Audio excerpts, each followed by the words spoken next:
listeners. Coming your way, it's going to be Legal Talk, yes, with your favorite, your most notorious and well known, yes, it is Jamal Hinkson with Hinkson Immigration Law here on the Station of the Stars. Join us on YouTube and Facebook to join in with him on the conversation. If you'd like to ask a couple of questions, he does take calls. You can call in at 954 900 4310. That's 954 900 4310. It's time for Legal Talk with Jamal Hinkson, your immigration attorney, right here in the Plantation area. Are you in need of an immigration attorney? Hinkson Immigration Law is here for you. Located at 261 North University Drive, Suite 500 in Plantation, Florida. Attorney Jamal O. Hinkson is here to assist you with all your immigration needs. He has been an attorney for over 9 years and is a proud member of the American Immigration Lawyers Association. Hinkson Immigration Law offers assistance with family-based filings, visa extension, interview preparation, deportation defense, citizenship, and more. At Hinkson Immigration Law, their clients' needs always come first. For more information, give them a call today at 786-309-7038 to schedule your consultation. Hinkson Immigration Law Firm is ready to help you with all your immigration needs. Hinkson Immigration Law is a proud sponsor of Omega Radio. Now let's welcome Jamal Hinkson with Legal Talk. Good morning. Thank you for having me on, and a blessed morning to all those that are listening and watching from all across the world. As mentioned before, my name is Jamal Hinkson. I'm an immigration attorney, and I specialize in representing individuals who are placed in removal proceedings and are facing deportation, as well as I represent individuals who are starting the task of their immigration journey in terms of filing for residence here in the United States, as well as I represent individuals who are towards the end of their immigration journey and they are seeking citizenship. So essentially, I represent individuals from the beginning to the very end of their immigration journey. Now, my office is located in Plantation, Florida, and my phone number is 786-309-7038. Now, during this segment, what I like to talk about are some immigration questions, some frequently asked immigration questions, as well as any updates in immigration law. However, also during this segment, I think the best person to really get a scope on what's going on and to have any questions answered are you, the listeners. So if you would like to ask a question online through this platform, as the Minister Aparna mentioned, you can call locally at 954-900-4310, or you can call via WhatsApp if you are listening abroad at 876-319-1148. I really want to take in the questions that you, the individuals, the listeners, have to see if we can resolve any type of doubts, any type of inquiries that you may have. But while I'm waiting for calls to come in, I want to talk about a few things. One of the first things I want to talk about is I hear a lot of questions about, hey, I filed for a loved one. Let's say, for example, I'm a mother and I filed for my son. And I filed a few years ago, but nothing has happened. I just got a receipt notice, something from immigration saying that they received my petition. But after that, I haven't received anything and a few years have passed. Is something going wrong with my case? And my honest answer to that is, well, it really depends, because we need to first determine whether the case that you filed for your loved one is current in order for an immigrant visa or a green card to be processed. So typically what happens is that there are certain categories in which you can file for a loved one. In fact, there are a certain amount of visas per certain category that are issued each year, each fiscal year, for the category in which you're filing for a loved one. And once immigration reaches that quota for the amount of visas issued, the amount of green cards issued, then anyone that was waiting in line has to wait until next year.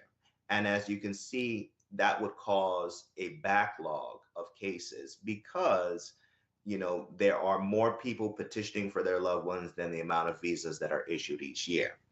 Now, what happens is that when this backlog builds up and builds up, the only way that your loved one would be eligible to apply for a green card or a visa is when their priority date becomes current. So let's say a mother is filing for her son, and the son is over the age of 21, and the son is unmarried, and the son has, let's say, two children who are ages, let's say, 4 and 6. The most important thing that you need to look at is what is called the visa bulletin. The visa bulletin is issued each month, and it gives relatively an approximate, the approximate numbers in terms of how immigration is dealing with petitions.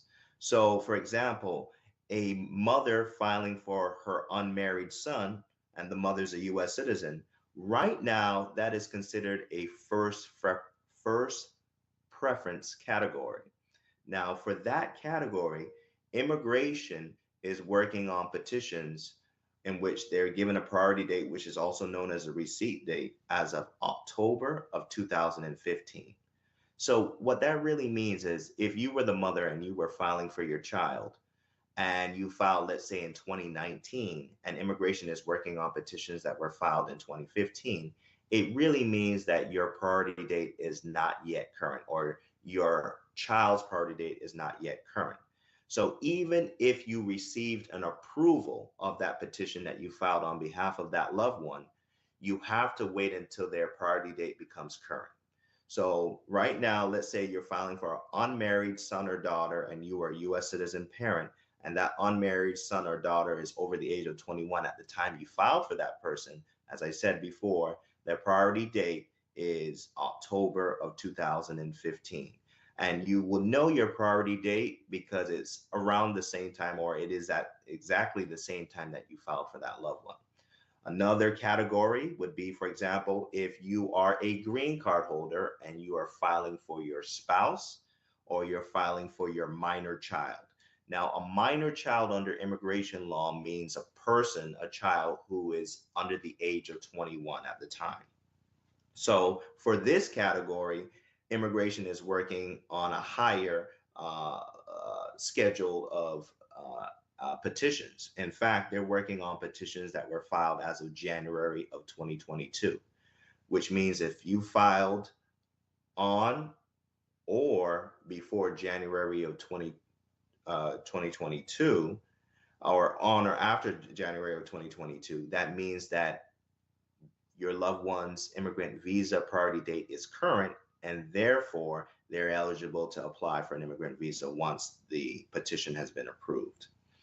Now, there are different categories. So I went through a spouse of a green card holder and a minor child of a green card holder. They also have the unmarried children who are over the age of 21 of green card holders. And it's very important that we, stop right now at this moment. There is no category for green card holders filing for their married children over the age of 21. So, what can possibly happen? You got to keep this in mind, ladies and gentlemen, is that if you are a green card holder and you're filing for your adult son or daughter, and at the time you filed for them, they were unmarried. And obviously, during this time, while you're waiting for their immigrant visa to become current, their priority date to become current, they get married. Unfortunately, that has now kicked them out of the category of being an unmarried son or daughter of a green card holder. And unfortunately, there is no other category for a married child of a green card holder to fit within, and therefore the petition would be lost or nullified. So that's one thing that you need to keep in perspective. Now, just because you're filing for your loved one or your son or daughter and they're married doesn't mean that you can't file for them. If you are a US citizen, you can definitely file for them, but they're in a different category. For example, married sons and daughters of US citizens, they're now working on petitions that were filed in April 2010. So as you can imagine, is the closer to the relationship regarding the petition being filed on behalf of the beneficiary, then the less probably amount of time that you will have to wait. The further away from the relationship, for example, the last category would be if you're filing for a sibling. That priority date, they're working on petitions that were filed in 2007. That means that a person is not going to be eligible even if the petition is approved, because a petition only deals with the relationship. You are establishing that you're a US citizen or that you're a green card holder and you're filing for your loved one. That is all the I-130 petition for alien relative satisfies. However, it is at the point where their priority date becomes current, then they'll be eligible to actually apply for an immigrant visa. And as I said before, for a sibling filing for another sibling, they're working on petitions that were filed in August of 2007. So it's important to take a look at the receipt notice which you receive from immigration, so that on that receipt notice, you can actually take a look to see at the category in which you're filing for the loved one, as well as a priority date. And then you can compare that to the visa bulletin, which you can access online. And they print these monthly visa bulletins. I was looking at the November 2024 upcoming visa bulletin so that you can sort of get an estimate to see where your case lies. Now, there are some individuals where they don't even have to wait for their priority date to become current, because an immigrant visa is immediately available at the time a petition is filed. And I'll tell you those classes of persons in which that is available to. They are the spouses of US citizens, they are the minor children under the age of 21 of US citizen parents, and they are also the parents of US citizens as well. So those three classes of people, if you file the I-130 petition, essentially that petition means that they are an immediate relative. So in some cases they may be eligible once the I-130 is approved to apply for the immigrant visa abroad, or if they're here in the United States and they fit within certain qualifications, they would also be able to apply for a petition that you're filing for them, as well as their application for the green card at the same time or simultaneously. So it's very important when you're, thinking about filing for a loved one, that you definitely, I would say, take a look at the receipt notice that you receive from immigration, and then not only take a look at the receipt notice, but look at the priority date and look at the time that you filed for that loved one, and then you can take a look at the visa bulletin. Now, what is very important, I think, what I'm trying to get through to all those that are listening, is that really immigration is becoming more and more nuanced. And you don't want to be in a situation where you're digging your loved one, or you yourself are digging a hole deeper than you can get yourself out of. So in this kind of situation, I strongly advise that you consult with an experienced immigration attorney such as myself.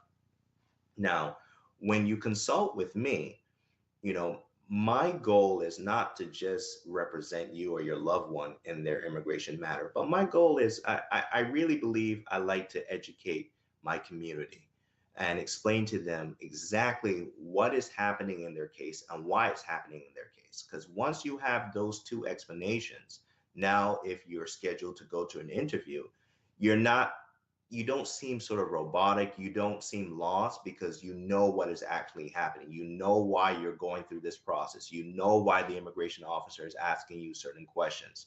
As long as you have a foreknowledge and a basis for why what is happening to you is happening to you, then you'll be able to, govern yourself accordingly.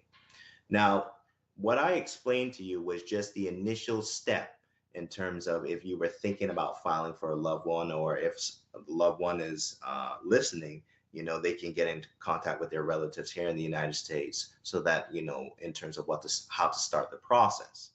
Now, I also represent individuals who they're starting the process, but they may have engaged in some type of conduct or some type of criminality which they may need a waiver.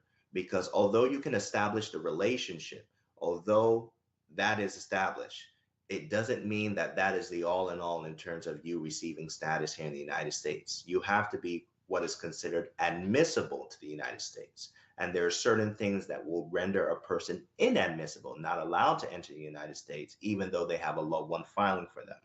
And one of the main things that renders a person inadmissible is some type of criminal conviction.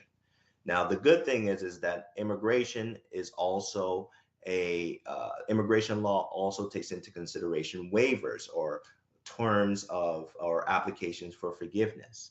And I think that's something that, a lot of people, they explore it too late, or they don't explore it with a experienced immigration attorney such as myself. So I think with this segment today, it's important that you guys know how the immigration process starts and how you may need additional documentation or applications to further your loved one's application for status here in the United States. Now, we've come to the end of my segment today. However, if you have a burning question that you would like to get answered, my number is 786-309-7038. Once again, it is 786-309-7038. It's a pleasure speaking to everyone, and hope you have a blessed day, and I'll speak to everyone next week. Are you in need of an immigration attorney? Hinkson Immigration Law is here for you.